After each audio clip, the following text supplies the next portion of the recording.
James. Yep. First off, obviously you got to give Louisville credit. They played, really well. During the war, it was excellent. They really got them going that first half. So it just kind of snowballed us that first half, like it did against Clemson, that beginning part of this first half. And we just dug ourselves such a hole, and it was hard for us to get back out of it. But I told our guys, what we can't have happen is any hangover going into Tuesday's game versus Notre Dame.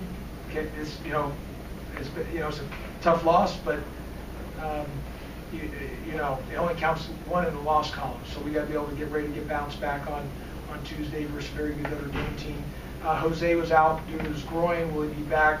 Obviously, it's going to be up to the medical staff's determination, and it's obviously whatever they say, I'll follow. And obviously with Adler Legay, same thing. AD, still an unspecified medical condition. Just when he'll be back. Could be the rest of the season he misses, or sometime next week. It's just whenever the medical staff clears him.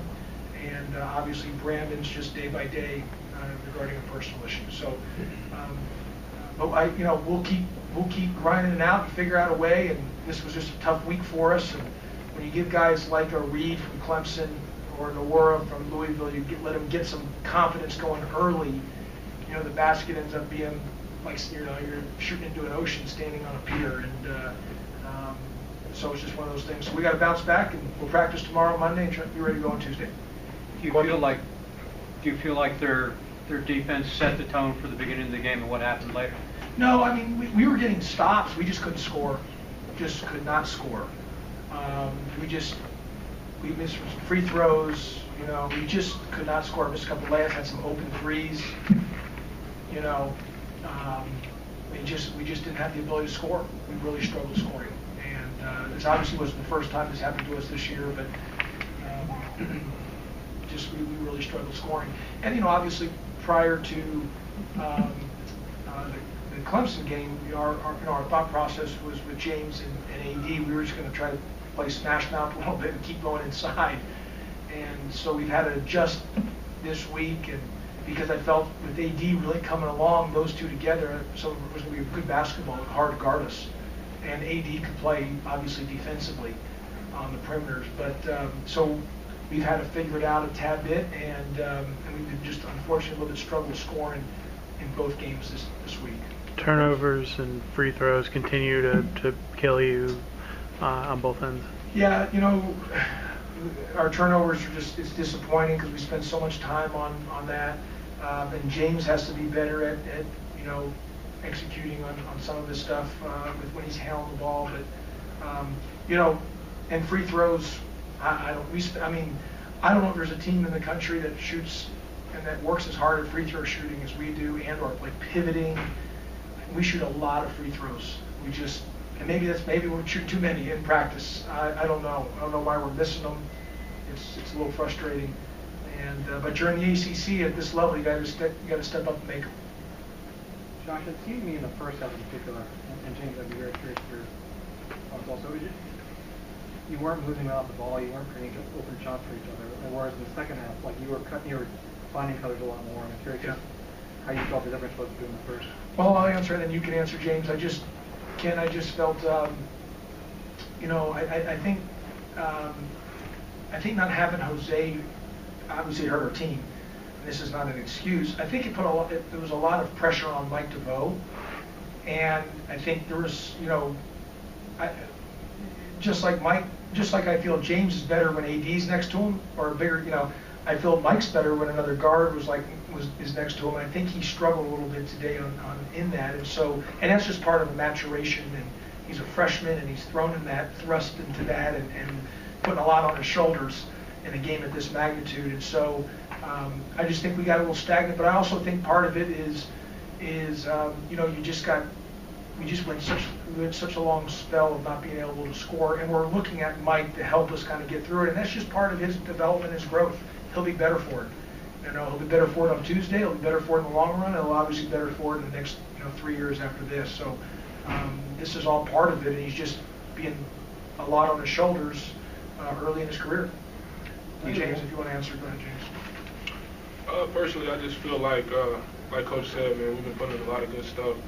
And, you know, with some unexpected injuries, you know, like you said, no awards, no excuses, but the chemistry and the synergy that we've been having in earlier games is being disrupted when it gets to, you know, knowing guys, where guys are going to be, what they like to do, and things of that nature. So, I mean, it's just getting a feel for each other over again, and I think we'll be stronger for it. Do you feel like Michael maybe needs to get a little stronger too to do some of the things you're asking? Yeah, he's got to get stronger, but that's also being a freshman, and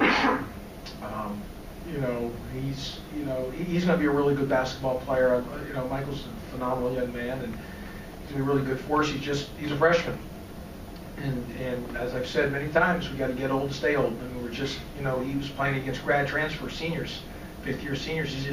We got to get old, you know, and that's just part of it.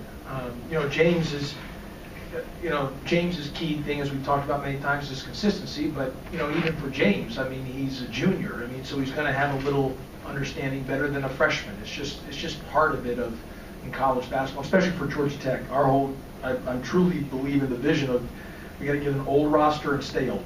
Once we get to that, things are different. It's just a different deal. And like James said, it's, when you're, part of it, you got to get a little lucky, and part of getting a little lucky is staying healthy. And I've said this before, our first year, we were real lucky. We were healthy the whole year long. I mean, we had no margin for error with our, and last year and this year, we've been hit with some injury bugs, and hopefully none of these injury bugs are long-term. They're just quick, and we can get guys back sooner than later so we can get back to our full roster. You started a lineup tonight. I think Moses might have had the most career minutes out of anyone playing. And it's got to be unusual to be in a situation like that where you're so inexperienced all over the court. In terms of game minutes and stuff. Yeah, I mean, you really look at Kurt's, even though he's really a freshman. This is his freshman year. He only played, half season. Yeah, half a season, and he didn't play a lot of minutes in some of those games. So, obviously Khalid's a freshman. Moses is really, like you said, he's a sophomore, but it's really having more time now. And James, did play his first 2 years at Texas. So, and Mike's a freshman. But that's part of us. We obviously got hurt with some injuries, but that's also part of us trying to get to where I'm not wavering from that. Is in getting older and staying older. And next year we'll be older. And the year after that, we'll be older. And the key then from us as a staff is we got to remain old, stay old. And we got to continue to get guys better. But once you stay old and you remain old, you got a better chance to win games. Unless you're getting those certain guys like, certain schools are getting those it makes it hard. I mean, look at Jordan Warren. He's better as a sophomore than he was as a freshman. And he's just better. It's just as you get older, you start getting better, and so that's just what we got to do. How was Jose's loss felt on defense? His loss was hard for us from both ends of the floor. He's our best guy to be able to create. Mike plays better when he's next to him, and just his energy. Like early in the game when you're just stuck or you need a loose ball, how many times does he come up with things for us? And so he embodies who we are, and it's just one of those things. Yeah, man, I felt like we really missed his toughness out there tonight. You know who he is. He's a grinding, smash mouth guy. I mean, he think he's a smaller guard, but nah, he's one of our most physical, one of our more tough guys. He's a leader on the floor. Like Coach said, like you said, Moses had the most career minutes out of everybody that played tonight. He is a veteran out there on the floor. He hits guys. And I feel like that toughness could have helped capsize what was Louisville hitting us in the mouth today. I mean, they came on, they played great basketball, but missing him out there really could have stopped the bleeding, slowed it at least. How weird is it for you, James? You weren't even sure you were going to play this year, and now you're basically the anchor of this team until at least Jose gets back, and then the two of y'all are sort of anchors. But that's got to be kind of weird for you to be in such an important role now, after not even knowing 2 months ago that you would necessarily even be playing this season. Just got to embrace it. I mean, this is a wonderful establishment. This is a great staff, and I have great teammates, and these are all things and people that I care about. So just going out there and trying to give it my all every night, just so we can play to the best of our abilities and give our team a chance to win, give our fans a chance to enjoy themselves. So, I mean, it is weird, but it's just it is what it is. We're here now. There's no excuses. It's men's basketball. It seemed like it was for James in particular. James. You went up against a couple of physical guys underneath. Does that give you confidence moving forward? Based on what you were able to do against them. My teammates and my coaching staff breathe confidence and life into me. I mean, every night, no matter who I'm going up against, I'm gonna try to do my best. I think I did a good job at drawing fouls today. I think I drew 8 fouls today against the other team. So just getting them, being physical myself, getting them into foul trouble, getting them to think twice about what they're doing, and I feel like that slowed the game down a little bit. That helped our guys, some of our younger guys, get a little confidence. Seeing people get fouled. Seeing the refs on your side, trying to get the fans into it. Anything else for James before we close out with Coach Pastner? Okay, James, you can leave, James. Go ahead. Any last questions for Coach Pastner? How do you generate three-point shooting and open looks and stuff right now? Because it seems like there were no good looks in general today, really, other than one that Mike hit. A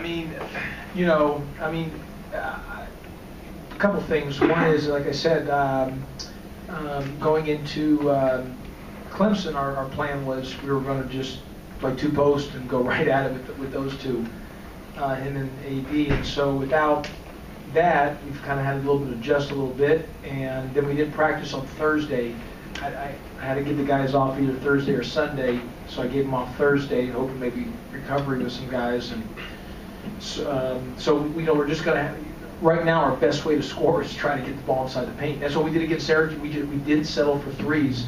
We're not in a position where we can settle for threes. We've got to keep going into paint touches and different guys being able to paint touch, not just James. So whether it's our wings or forwards, we've got to get the ball into the paint as much as we can to give ourselves our best chance to score. It seems like guys are kind of, when you feed into James, are not moving around as much as they should. Well, we got a couple cuts, but we have James made some good passes on the cutting, Kelly. But there's also times where you don't want to bring, because James was able to score, yeah. So we didn't want to bring a guy to him. So it was based on where the ball was entered, on whether we were cutting or not. Khalid seemed like he was a little more aggressive today. Is that something you've been working on with him? Yeah, no, he was good. We need Khalid to be good for us, and and obviously right now he's got a great opportunity to take advantage of the minutes that he's getting, and he's going to be a good player. He's a freshman. He's a freshman, so it's just these are big games that you're asking for guys to really contribute at a high level for us, and that's just the more maturation and the more growth will be better as we continue to try to get old and stay old. Shimbari still can't seem to find any offense. He played decent on defense. He was okay defensively, but he struggled a little bit offensively, obviously. One or two more for Coach Pastner. Coach, what have you seen?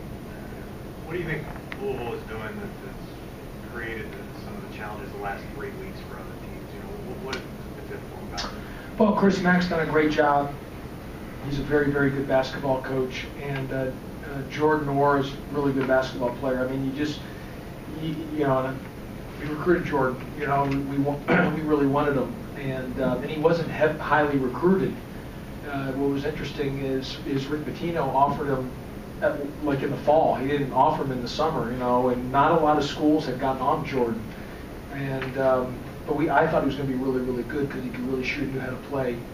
And obviously, once Coach Pitino had offered him, I knew that was going to be a hard get for us. But I just think when you have a stud like that who can, make those type of shots, just like Reed from Clemson or, some of those guys where they just are great shot makers. And Louisville's a good overall team, don't get me wrong, but Jordan Orr is just really good. When you can make shots at that level and you can score the ball like that, you have an ability, a guy that can score and get you points and get you buckets, you need that. In this league, you got to have somebody who can score for you. And I compare him to I don't know if he's as good or not or what, but it's like with Josh Okogie with us last year. The first year, he could just go get us a bucket. And that's what we miss. Somebody can just go get us a bucket. Jordan Orr can go get you a bucket. Reed from Clemson can go get you a bucket, and that's what it is, and that's why Louisville's really good. They got good players, are very, very well coached, but they got a stud in Jordan, absolute stud. Is it hard? You have a better guys sitting on the bench right now than your starting lineup with injuries and Jordan sitting out, and that's. Yeah, but it's gonna be tough. But there's listen. It wasn't. prior to this week, we were at a, coming this week could have easily been 3-0 in the Yeah. ACC. We were a possession away versus Virginia Tech, and to win at Syracuse, we just got hit with an injury bug, and you got to stay a little lucky on staying healthy. And but in games like this, or a game like Virginia Tech where we're not scoring, and I've talked to Marvin Lewis and Todd Stans, my bosses, about this back in the summer. And the thing I knew that we were going to miss and struggle with was that one guy to be able to go get you a bucket, and that's where Josh Okogie, we missed that. That's part of the him going to the NBA. So it's us finding other ways to try to score. We just don't have that breakdown, and Jose's our best breakdown guy. And our next best way to score is to try to play big, AD and James together, and punch it inside. But when those two guys aren't there on the floor, it makes it hard. Okay, last one. Were you encouraged at all by the way you played the second half? Yeah, we did some good things the second half. I mean, again, I think Louisville's really, really good. I think Chris Max does an incredible job, and I think Jordan Orr is, right now, he's first team All ACC, up to through 5 games. Through 5 games. Heck, you'd say he's, could be close to Player of the Year in the league based on how he's played at this point. So, but we did a good job the second. We settled down. We just that first half, just like Clemson, we just got punched and we fight and crawl back. We just dig ourselves a little bit of a hole. But we need to get healthy. But until then, guys got to hold the fort down until we get to that point.